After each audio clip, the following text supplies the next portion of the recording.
Alright guys, I'm out here today because I'm going to hike back in and dig up a survival cache that I buried out here a little over a year ago.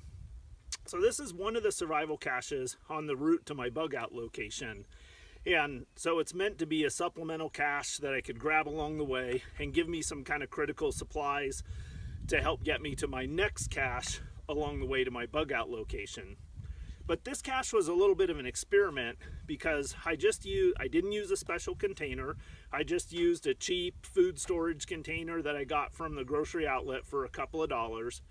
And I packed it with things that would be fairly susceptible to the moisture, like boxes of rice and things like that. So normally I buy industrial grade desiccant packages, I vacuum seal things in them, I go to all this effort for the cache. So this one I buried and I didn't do any of that stuff. I basically just put the stuff in the container, screwed the lid on it, and buried it. I also buried it a little shallower. I only buried it about 18 inches or so below the surface of the ground. So it'll be interesting to see if anything froze in it. So I'm going to hike back in there. I should be able to walk right to it. And let's go dig that thing out and see what it looks like. All right, here's the spot. Hole should be about 3 feet off the end of that arm, right in alignment with it. So here's where I'll start to dig.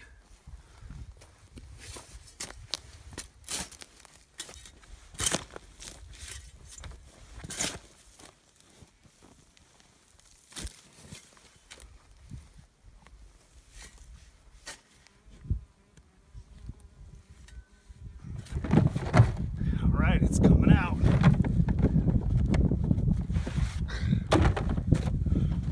All right, so you can see this is the container. So let's open her up.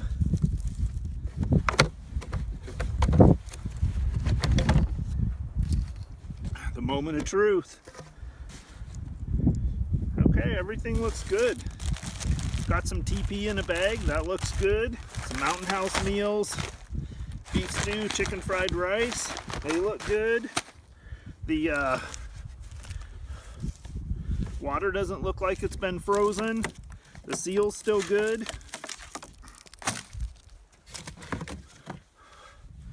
The cans don't have any, I don't see any rust or any moisture spots on the cans.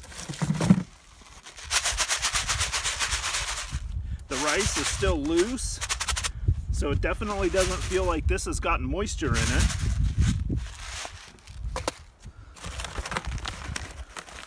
Obviously no issue with these.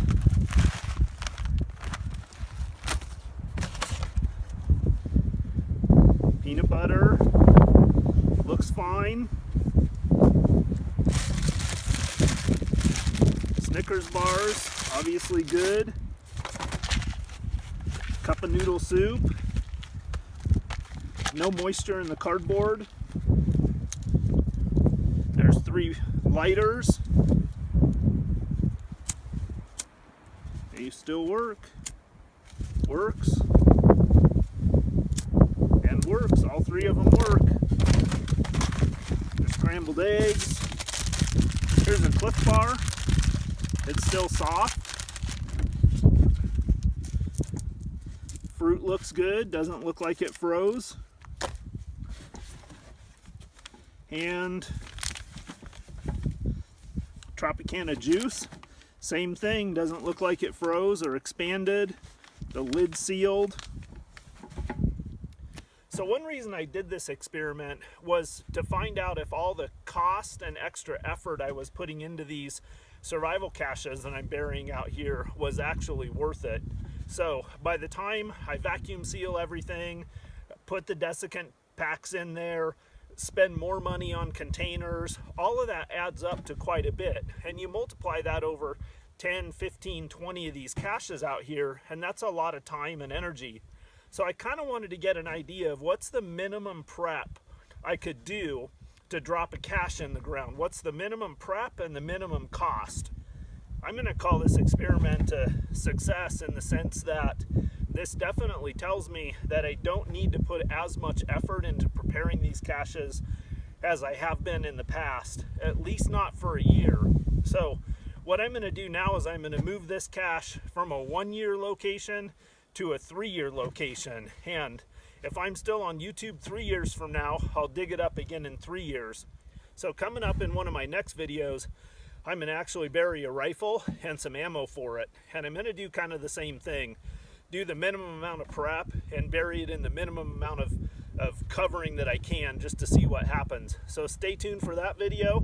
For now, I'm going to go bury this one out here again, a little bit different location, and put it in the ground for a more permanent cache for me. So I'll catch you guys on the next one.